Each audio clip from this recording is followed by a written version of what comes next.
అదే RTV app వార్తల్ని క్షణాల్లో చదివే అవకాశం ఉంటుంది. ఒక న్యూస్ పేపర్, ఒక టెలివిజన్ ఛానల్ మీ చేతుల్లో ఎప్పుడూ ఉంటాయి. అందరికీ నమస్కారం. ఈ రోజున మండపేట నియోజకవర్గ శాసనసభకి అభ్యర్థిగా నామినేషన్ వేశాను. మరి నాకు శ్రీ పవన్ కళ్యాణ్ గారు, శ్రీ నారా చంద్రబాబు నాయుడు గారు నాకు అవకాశం ఇచ్చారు. దాన్ని ప్రధానమంత్రి శ్రీ నరేంద్ర మోడీ గారు సపోర్ట్ చేసినందువల్ల ఎన్డీఏ అభ్యర్థిగా ఇవాళ పోటీలో ఉన్నాను. మరి లోగడ 5 పర్యాయాలు 5 సంవత్సరాలు అధికార పార్టీ శాసనసభ్యునిగా ఏ రకంగా మండపేట నియోజకవర్గాన్ని అభివృద్ధి సంక్షేమం రెండు కళ్ళగా ఏ రకంగా చేసానో మండపేట నియోజక ప్రజలందరూ చూశారు.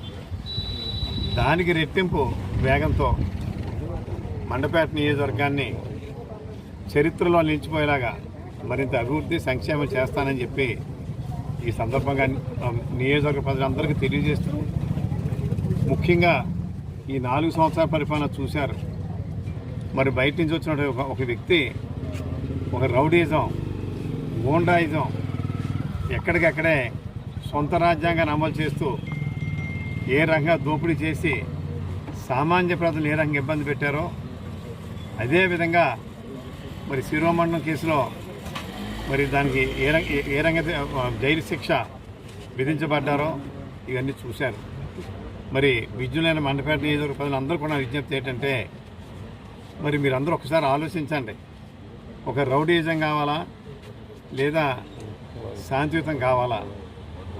ఒక శాసనసభ్యుడిగా ఒక అభ్యర్థి పోటీ చేయాలంటే అందరినీ కలుపుకుని కులాలకి మతాలకి సంబంధించిన వ్యక్తిగా ఉండాలి తప్ప, మరి ఆయనకు నచ్చిన వాళ్ళ మీదే ఒక రకంగా, నచ్చిన వాళ్ళు ఒక రకంగా మరి చేసే వ్యక్తి కావాలా, లేదా అందరినీ కలుపుకుని మండపేట నియోజకవర్గంలో ఒక ప్రశాంతత కలగజేసే వ్యక్తి కావాలా కూడా ఒకసారి విజ్ఞులైన ప్రజలందరూ ఆలోచించి రాబోయే ఎన్నికల్లో తెలుగుదేశం పార్టీ మరి సింబల్ మీద పోటీ చేస్తున్నటువంటి ఎన్డీఏ అభ్యర్థిగా ఇప్పుడు సైకిల్ గుర్తుపై పోటీ చేస్తున్నాను కాబట్టి అందరూ కూడా పార్లమెంట్ అభ్యర్థిగా శ్రీ గంటి మన హరీష్ గారికి సైకిల్ గుర్తుపై 1 ఓటు, 2వ ఓటు మండపేట నియోజకవర్గ శాసనసభ అభ్యర్థిగా సైకిల్ గుర్తుపై 2వ ఓటు వేసి గెలిపించాలని చెప్పి అందరినీ కోరుకుంటూ, ముఖ్యంగా జనసేన బీజేపీ నాయకులందరినీ కూడా మరి వారందరికీ ఇవాళ ఇంత చక్కగా ఇంత మండు టెంట్లో వచ్చి